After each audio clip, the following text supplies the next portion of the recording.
Voilà, alors bonjour à tous.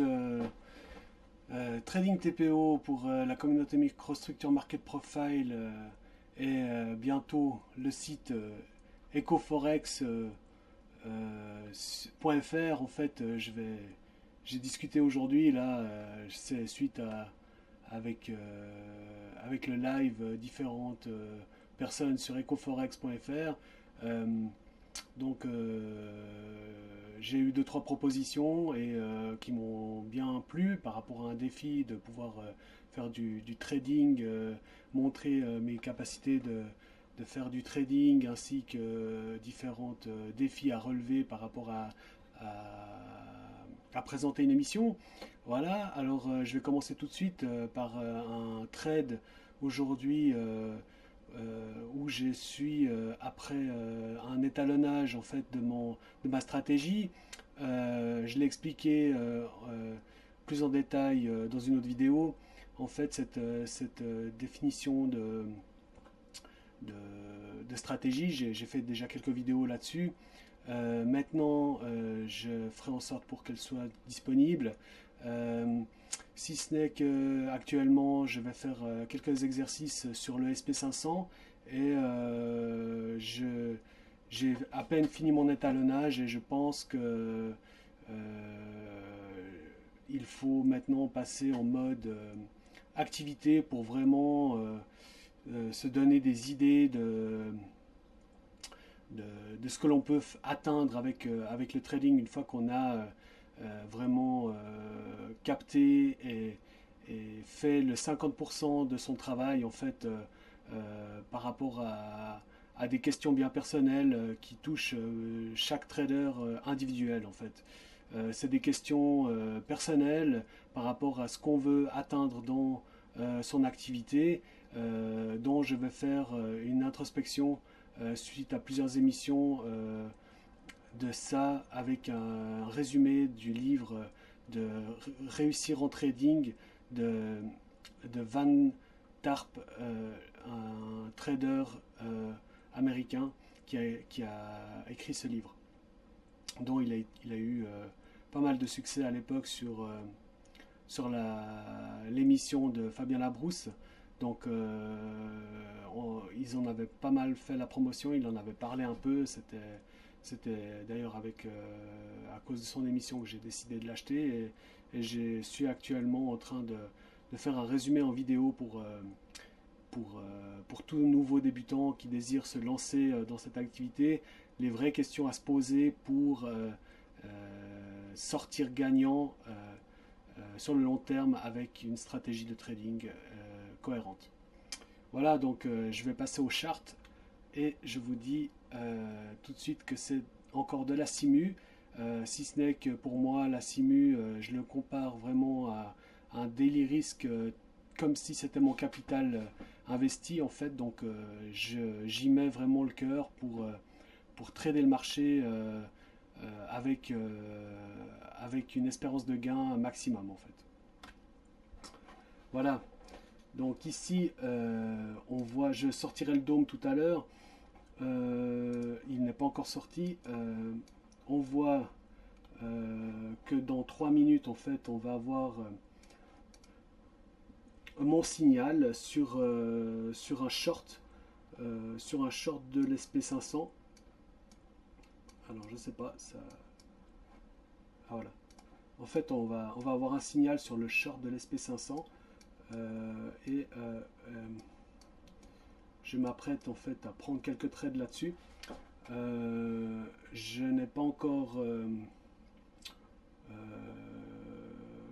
le signal, si ce n'est que j'ai déjà entamé la vidéo. Je ferai quelques pauses, je ferai des coupures au montage pour pouvoir partager ça avec Ecoforex, puisque Anthony m'a euh, m'a dit qu'il serait un plaisir de voir ça, donc il m'a proposé de faire des émissions directement. Moi, j'ai un peu, pour le moment, l'anxiété de dire je vais faire des trades directement en émission pour la simple et bonne raison que ça m'embête d'attendre des heures et des heures pour avoir l'opportunité de faire le trade. Et euh, de faire une émission qui prendrait peut-être, je sais pas, 1, 2 heures pour un ou deux trades. Donc en fait là j'ai déjà attendu la journée, on a déjà l'ouverture US, les initiales balances US sont terminées. C'est pour ça que maintenant je fais ce petit tuto et j'ai fait mon analyse long terme avec laquelle je m'étalonne en fait actuellement, parce que je le suis en fait après, on va dire quotidiennement, voire hebdomadairement pour continuer à être toujours en euh, en forme de mes prédictions. Voilà. Donc ici, je suis en train d'ouvrir le dôme. J'ai changé de charte en fait. Je suis sur un autre écran. Je suis en train de réduire quelques fenêtres et je vais installer tout ça et je ferai des switches d'écran sur la vidéo pour pouvoir voir en gros où c'est qu'on en est. Mais de toute façon, on attend encore la minute pour attendre la fin du signal, bien qu'il est en train d'être avorté. Donc on va voir, ici on voit qu'il est avorté pour le moment, le signal. Donc on cherchait des shorts sur le SP. Bon, il faut dire qu'on est dans une zone de combat parce que actuellement on est sur les plus bas d'il y a à peu près maintenant quelques semaines. Si on regarde, on est sur les plus bas d'il y a quelques semaines. En fait, là je suis sur ma charte d'analyse. Voilà, donc on voit bien que ici on a une zone basse qu'on est venu rejoindre. Chaque chandelier est de 2 heures. Donc on aura de la peine à percer ce plus bas, surtout qu'on est en train de faire du volume ici toute la journée. Voilà, on n'a pas l'historique de volume plus long que ça sur ce chart. Vendredi, j'ai discuté avec Belaïd. On était ici et je disais que ça allait remonter suite à mon analyse. Actuellement, c'est toujours, de l'étalonnage en fait, ce que j'avais prédit. Donc, pour le moment, je me tolère des erreurs. Si ce n'est que par la suite, bien sûr, une fois que je suis étalonné, je prends des trades sur mes anticipations. Voilà. Donc, on va revenir avec notre charte.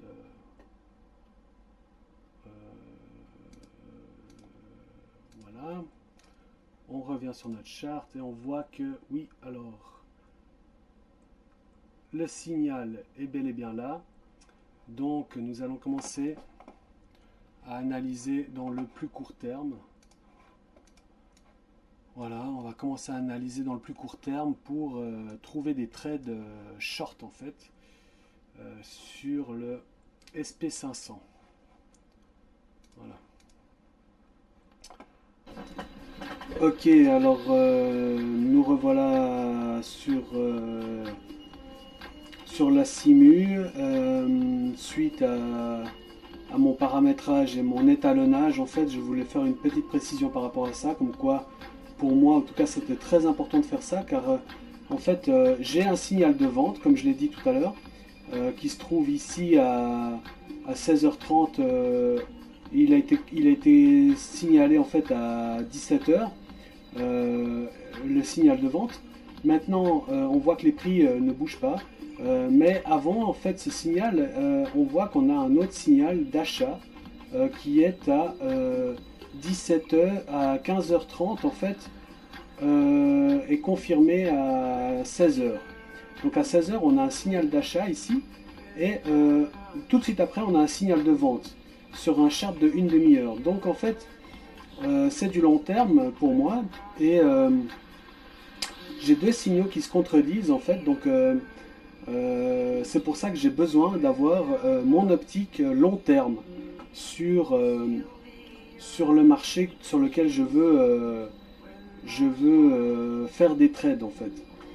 Alors c'est pour ça que je fais mon analyse sur 3 échelles de temps différents. Voilà. et il faut que en fait je trouve des opportunités euh, qui, qui vont dans le sens euh, de l'échelle de temps la plus grande en fait. Donc comme actuellement je vois bien la continuation de la baisse des marchés américains, eh bien sur mon moyen terme, donc une demi-heure et 5 minutes comme on voit ici, je cherche des signaux de vente. Et pour entrer en trading, eh bien j'attends qu'on vienne battre les plus hauts ou les plus bas pour entrer dans le sens de la marche en fait. C'est des thèmes que j'aborderai encore s'il y a d'autres questions, bien évidemment. C'était juste une petite rétrospective par rapport à ça, c'est qu'actuellement, comme vous voyez bien, j'ai pas parlé du signal d'achat qui était, indiqué juste avant mon signal de vente. Et, euh, et c'est pour ça que je reviens faire une petite intervention sur ma vidéo. Donc en fait, mon trade aujourd'hui n'est vraiment pas quelque chose que je ferai en réel, car je ne suis malheureusement au point que dans la continuation de mon suivi des marchés au quotidien en fait. Dès que j'ai du temps devant moi pour pouvoir les suivre et que je fais mon étalonnage avant, je peux prendre des trades au fur et à mesure que je suis le marché quotidiennement une fois que j'ai le mouvement initial. J'attends toujours un mouvement initial après que je prédis et je prends le mouvement contraire en fait. Comme par exemple actuellement je pense que le marché doit baisser et j'attends que le marché monte pour prendre un short une fois qu'il est monté. C'est pour ça que actuellement je ne rentre pas en short directement. Donc comme on voit, les acheteurs reprennent bien la main. On le voit ici sur le dernier pic de volume euh, en 5 minutes. Donc on voit qu'on va probablement venir rechercher en fait les plus hauts ici. Donc mon signal de short n'est pas, on n'est pas sur les plus hauts. C'est plutôt le signal d'achat qui est en primeur. Voilà, en gros. Donc c'est le short actuellement qui n'est pas le meilleur option pour le moment, puisque on voit des acheteurs qui réapparaissent par rapport à l'order flow. Voilà. Donc le short va être vraiment significatif en fait du moment où on vient. Donc je vais en fait changer mon biais tout simplement. Je vais tout simplement changer mon biais, voilà. Comme ça, vous voyez en live que il ne faut pas rester focalisé sur son trading, sur son optique en fait. Il faut regarder ce qui se passe dans le marché et savoir changer son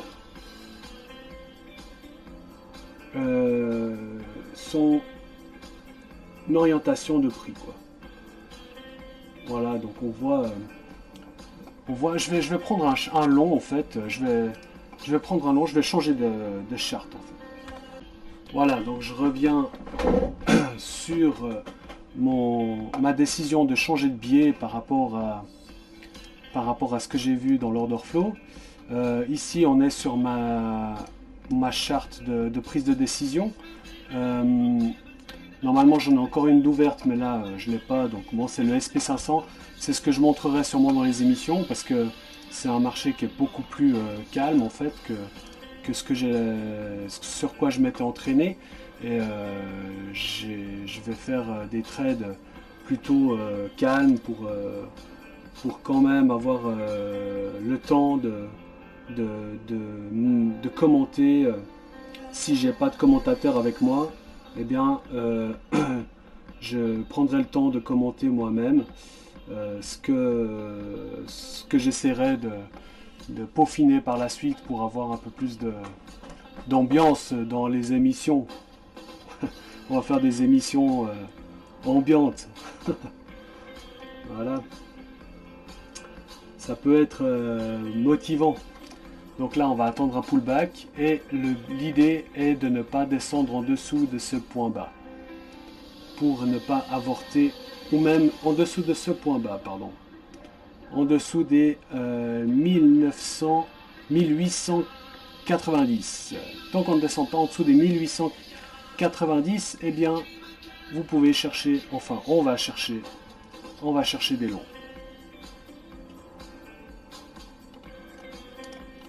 Voilà.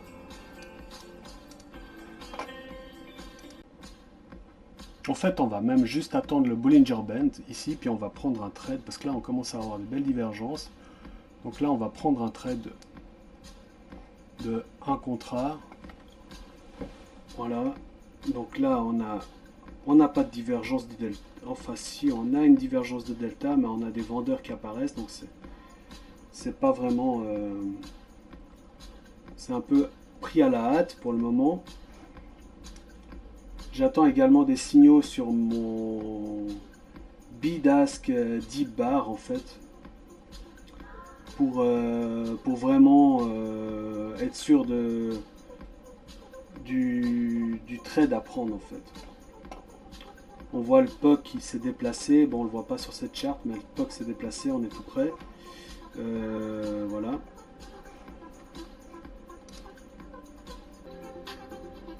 Bon, il y a pas mal de nervosité, on ne le voit pas trop, mais il y a pas mal de nervosité là.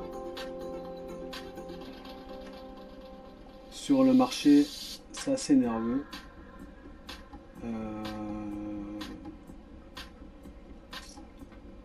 On est sur une zone ici qu'on est déjà venu en fait tester, donc c'est pour ça que c'est difficile pour le marché d'être orienté comme il faut.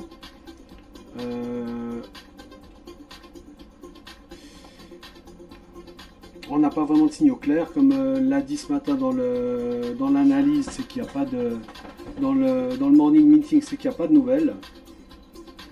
Donc il n'y a rien pour faire bouger le marché. En plus, on est lundi. Alors évidemment, c'est toujours plus risqué quand on est dans cette situation là. Je fais une pause. Voilà, ok, alors je reviens un petit peu de nouveau sur la vidéo, comme quoi on était à deux doigts de nouveau de reconfirmer un signal de vente après le signal d'achat, donc c'était assez difficile de trouver une orientation. Maintenant, le signal de vente n'a pas été enfin le signal d'achat n'a pas été avorté, donc c'est toujours le premier signal qui est dans lequel j'avais changé mon biais me semble être le plus cohérent. C'est pour ça que je cherche toujours des longs en fait, et j'attends des signaux sur du plus court terme.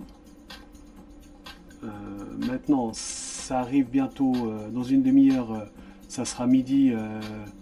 Ça sera, en fait, maintenant c'est midi aux États-Unis, sauf erreur. Donc les gens vont au lunch et en général ça bouge un peu moins. Voilà, on short, donc en fait j'attends un signal sur un mouvement baissier pour rentrer long. Voilà, donc là je regarde mon chart. Pour le moment, le signal semble intéressant. Il reste 2 minutes. Je vais faire une pause.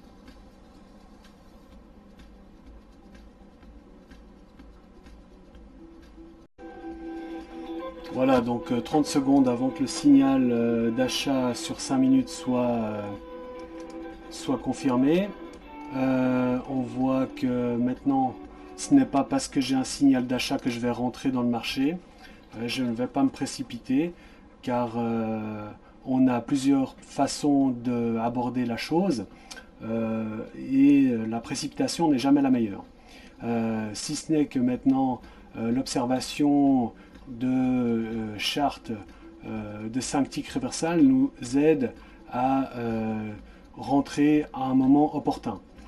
Puisque actuellement nous sommes bel et bien dans une tendance qui baisse, c'est pas le meilleur moment pour acheter en fait, puisque la tendance est votre ami. Actuellement, j'ai le signal qui s'est terminé, j'ai une nouvelle chandelier de 5 minutes qui a démarré, nous sommes en plein sur le POC, c'est pas des trades, les meilleurs trades que l'on puisse avoir. Maintenant, la dynamique veut qu'il y ait toujours des mouvements élastiques sur le marché, donc forcément il y a toujours des excès et il y a toujours des rattrapages d'excès en fait. Donc je prévois quand même la poursuite de la hausse d'ici la prochaine heure en fait, où je vais d'ailleurs par la suite commenter l'émission que j'ai planifiée avec Anthony sur EcoForex. .fr. Voilà. Donc j'inviterai également Belaïd à venir me commenter l'émission, ainsi que Maïna probablement sera également là. Je ne l'ai pas vu se connecter, mais elle sera probablement là. Voilà. Donc là on voit que on avait une divergence sur le footprint, donc c'est pas parce qu'on a des divergences qu'il faut rentrer quoi. Maintenant c'est pour ça que je dis il faut attendre le renversement de tendance. Vous cherchez des longs, il faut rentrer quand la tendance est longue, ça c'est inévitable. Maintenant quand on voit un plus bas, eh bien on cherche le retracement qui se trouve ici à ce niveau là, et ça c'est le retracement de 50% en fait. Ces retracements de 50% ne sont pas l'inversion de tendance. L'inversion de tendance est le début, est le pic d'avant en fait. Donc en fait il se trouve ici. Voilà. Il se trouve ici à 1996, 1996 pardon. Et l'essoufflement des retracements de 50% se trouve ici à 1995-75. Voilà. Donc actuellement on est toujours baissier, donc on ne panique pas. Il n'y a absolument rien à faire pour le moment, puisque notre orientation du marché, bien qu'on a des signaux, est contre nous, donc c'est pas la peine. Voilà. Donc en fait là je regarde sur mon autre chart, l'order flow montre que les vendeurs sont présents.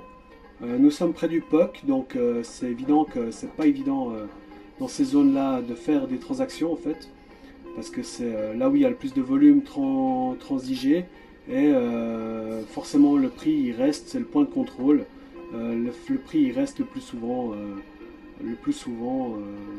du temps, la plupart du temps. Voilà. Donc c'est aussi des petites choses qu'il faut surveiller quand vous êtes dans des journées comme le lundi et le vendredi en fait.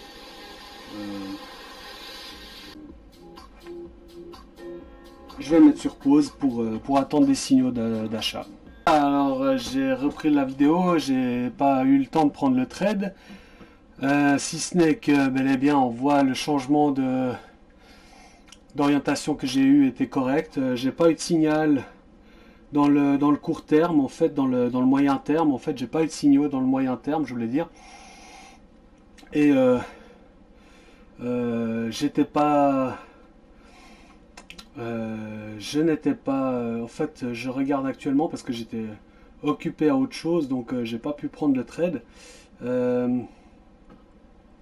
et du coup il y a eu un signal, effectivement il y a eu un petit signal très minime, il fallait le voir. C'était pas évident, mais le signal il y a eu. Euh, Juste en fait ici au plus bas. Ici au plus bas, il y a eu le signal. Et on voit bien une belle hausse que j'aurais pu prendre dès qu'on avait dépassé, mais dès qu'on était rentré dans la tendance haussière en fait. J'ai pas pu le faire parce que j'étais malheureusement occupé à une autre activité sur les 30 dans les 30 dernières minutes, dans les 20 dernières minutes, j'ai eu un appel en fait, ce qui fait que j'ai pas pris l'opportunité de ce trade. Donc sur ce, je referai une vidéo avec des trades en action, mais pas ce soir car il va y avoir l'émission sur